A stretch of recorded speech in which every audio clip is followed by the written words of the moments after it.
당신이 지금 먹는 영양제 중에 이 세 가지가 포함되어 있다면 6개월 이상 복용을 반드시 주의하셔야 합니다. 안녕하세요. 고독 속에서 건강의 비밀을 파헤치는 고독한 약사입니다. 요새 영양제 하나 안 챙겨 드시는 분이 계실까요? 건강을 조금이라도 신경을 쓰는 분이라면 영양제를 아마 많이들 챙겨 드실 겁니다. 근데 만약에 비싼 돈 내고 먹은 영양제가 오히려 내 몸을 망치고 있다면 너무 억울하겠죠. 그래서 오늘은 제가 나도 모르게 과잉 섭취를 하기가 쉽고 과잉 섭취 시에 내 몸을 망칠 수도 있어서 오래 먹으면 좋지 않은 영양제에 대해서 말씀드리려고 합니다. 어려운 내용은 전부 다 빼고 초등학생도 이해할 수 있게 쉽고 재밌게 설명하는 게 제 특기니까 라디오 듣는다 생각하시고 편하게 한번 들어보세요. 첫 번째는 아연입니다. 아연은 진짜 중요한 성분이에요. 면역에 꼭 필요하고 남성 기능이나 전립선에도 이게 매우 중요한 영양소입니다. 우리 아버님들 젊을 때야 너무 활력이 있어서 문제였는데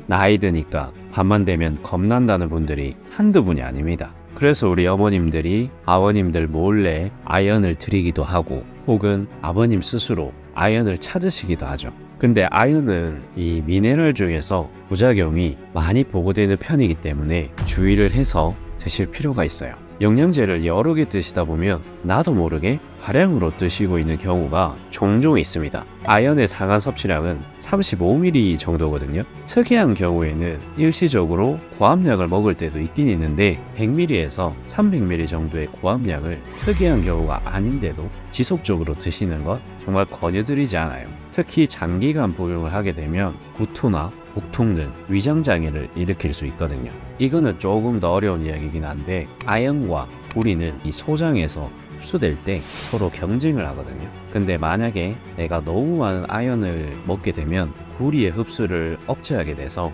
우리 몸 안에 구리가 부족할 수도 있어요. 구리가 만약에 부족하게 되면 덩달아서 철분 흡수나 헤모글로빈 형성에 방해를 받을 수 있기 때문에 자칫 빈혈이 유발될 수도 있고 이런 상황에서는 철분을 아무리 보충을 해주더라도 아연이 흡수를 방해하기 때문에 크게 효과가 없을 수 있죠. 나는 빈혈인 줄 알고 철분제를 열심히 먹었는데 아무런 효과가 없다면 우리 똑똑한 구독자 분들이라면 한 번쯤 내가 먹는 영양제를 살펴볼 필요가 있습니다. 최근에 약국에 한 어머님이 오셔서 아연이 구내염에 좋다고 해서 내가 뭣도 모르고 먹었는데 이게 이상하게 먹을 때마다 좀 어지러운 것 같고 메스꺼운 것 같은데 이거 먹어도 되나? 이렇게 여쭤보시더라고요. 그래서 어머님이 드시는 영양제를 한번 확인을 쭉 해봤더니 50ml짜리 아연을 아침 저녁으로 드시고 계시더라고요. 이런 경우에는 반드시 복용량을 줄여주셔야 돼요. 또 일각에서는 아연은 흡수율이 낮기 때문에 그걸 감안하면 복용량을 먹어도 걱정할 필요가 없다라고 하는 분이 계신데 설령 그렇다고 하더라도 이 흡수율이라는 거는 개인마다 다 차이가 있고 적정 복용량이라는 것도 개인마다 차이가 있기 때문에 흡수율을 고려하더라도 고함량을 드시라고 말씀드리기는 조금 어려운 부분입니다. 우리 몸에서 많은 기능을 하고 면역이라는 기능을 강조하기 위해서 여기저기 영양제에 아연이 들어있는 경우가 많아서 예를 들면 비타민 B군이나 종합영양제 또는 미네랄 제제에 아연이 빠지지 않는 성분이거든요. 그래서 가지고 계신 영양제 라벨을 체크를 해보셔서 혹시나 중복 섭취로 인해서 너무 과잉을 섭취하지 않도록 주의를 하시는 게 좋아요. 그리고 아연은 식사와 함께 섭취를 하는 것이 좋습니다. 이게 공복에 섭취를 하게 되면 위장장애가 있을 가능성이 있거든요. 또한 피트산 함량이 높은 식품과는 같이 섭취를 하지 않는 게 좋습니다. 이 피트산이 뭐냐면 식물 씨앗에서 발견되는 천연 물질인데 보통 통곡물이나 견과류에 많이 포함이 되어 있어요. 우리 소화 시스템에서 이 피트산이라는 놈은 아연이나 철, 칼슘을 포함한 미네랄들하고 결합을 하는데 결합을 하게 되면 우리 몸이 흡수하기 어려운 어떤 복합체를 만들어 버리거든요. 그래서 피트산이 아연 흡수에 미치는 영향을 최소화하려면 피트산 함량이 높은 식사를 하시게 될 경우에 아연 섭취는 조금 미루는 게 좋습니다. 보통 이런 개념 없이 그냥 영양제를 드시는 분들이 대부분이시잖아요. 그래서 다음 영상에서는 우리가 흔히 먹고 있는 영양제들 중에 이 피트산 함량이 높은 음식과 피트산 함량이 높은 음식을 먹을 때 흡수율이 떨어지는 영양제들에 대해서 다뤄볼 예정이니 구독해 두시고 꼭 보시기 바랍니다. 두 번째는 비리독신으로 알려진 비타민 B6입니다. 비타민 B6는 단백질이나 지방, 탄수화물의 대사를 촉진해서 우리 몸에서 에너지를 만드는데 중요한 역할을 해요. 임산부의 경우에는 비타민 B6의 섭취가 더욱더 중요한 이유가 우리 태아의 중추신경계 발달에 필수적이기 때문이거든요. 거기다가 적절하게 복용하면 입덧에도 어느 정도 효과가 있다고 해요. 보통 비타민 B군의 경우는 이게 수용성이라서 부작용이 없는 편이거든요. 근데 예외적으로 부작용이 있어요. 비타민 B6의 경우 적절한 양을 먹으면 이게 신경병증에 도움을 주는데 오히려 과용량을 먹게 되면 악화될 수 있거든요. 200ml, 300ml씩 지속적으로 먹게 되면 이게 부작용이 나타날 수 있게 됩니다. 비타민 B6가 많은 영양제에 포함이 되어 있기 때문에 중복해서 하다 복용하는 경우가 생각보다 있는 편이에요. 비타민 B6를 과용량으로 먹었을 때 가장 알려진 부작용이 말초신경병증입니다.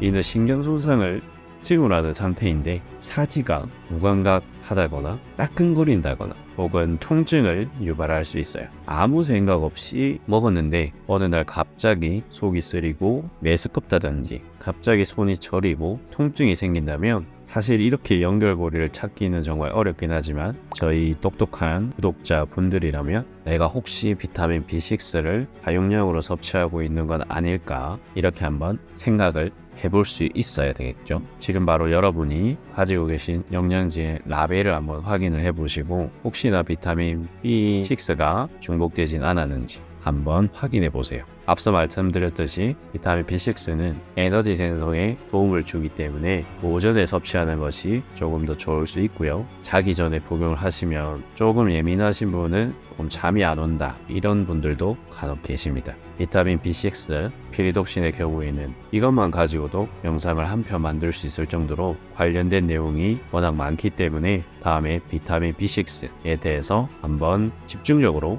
알아보는 영상을 만들어 보겠습니다. 근데 여기까지 들으신 분들 중에 설마 아직도 구독을 안 하신 분이 계신 건 아니시겠죠? 그러면 제가 좀 서운할 것 같습니다. 고용량으로 복용을 했을 때 문제가 되는 영양제 마지막은 콜린입니다. 콜린은 주로 이 신경전달 물질인 아세틸콜린이라는 녀석의 재료가 되는 성분인데요. 아세틸콜린은 우리의 각성, 주의력, 기억력, 동기부여 등 다양한 뇌 기능에 관여를 하는 녀석이에요. 학습이나 기억과 관련된 뇌용력에 특히 중요해서 수험생에게 좋다고 알려져서 우리 어머님들께서 많이들 알고 계신 영양 성분이기도 하죠. 그런데 너무 과도한 콜린 섭취로 인해 가장 흔하게 발생하는 부작용 중 하나가 바로 채취입니다. 몸에서 약간 비린내가 나요. 이게 왜 그러냐면 콜린이 몸에서 대사가 될 때 그 부산물로 나오는 트리메틸아민이라는 녀석이 땀이나 후, 소변을 통해 배설되기 때문에 발생됩니다. 콜린의 과도한 섭취에 의한 부작용 두 번째는 대장암인데요. 무섭죠? 대장암이라니. 의학 잡지 네이처의 한 기사에 따르면 총 콜린 수치가 낮은 환자에 비해서 수치가 가장 높은 환자는 대장암 발병 위험이 3.69배에서 6.01배 정도 증가했다는 논문을 발표한 적이 있어요. 물론 이는 양극단에 있는 환자들을 비교한 것이긴 하지만 우리가 충분히 한 번쯤은 기억해둘 만한 자료입니다. 마지막으로 콜린은 신체의 휴식과 소화 활동을 담당하는 무교감 신경계의 기능에 중요한 역할을 하거든요. 아까 전에 말씀드린 아세틸콜린은 심박수 감소와 혈관 확장의 기능을 해요. 콜린을 너무 많이 섭취하면 혈압이 낮아질 수 있다는 증거도 있으니까 저혈압 환자분들께서는 콜린을 너무 과하게 섭취하지 않게 주의를 하는 게 좋겠습니다. 이 콜린이 좋지 않다는 게 당연히 아닌 거 아시죠? 앞서 말씀드렸듯이 뇌 기능과 신경전달 물질 생산에 정말 중요한 역할을 하기 때문에 뇌를 주로 사용해야 하는 낮 시간에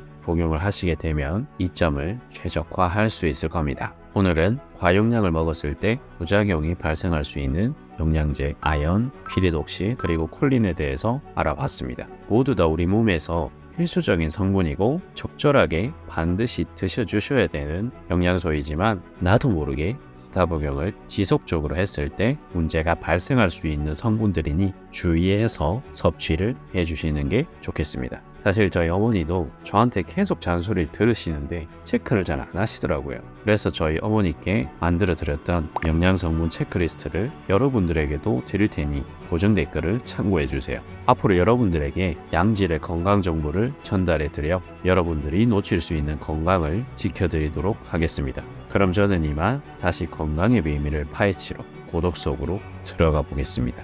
이렇게 좋은 건강 정보를 드리기 위해 이렇게 고독 속에 있는데 설마 아직까지 구독 안 하신 분들 없겠죠? 구독과 좋아요는 채널을 유지하는 데 큰 힘이 됩니다.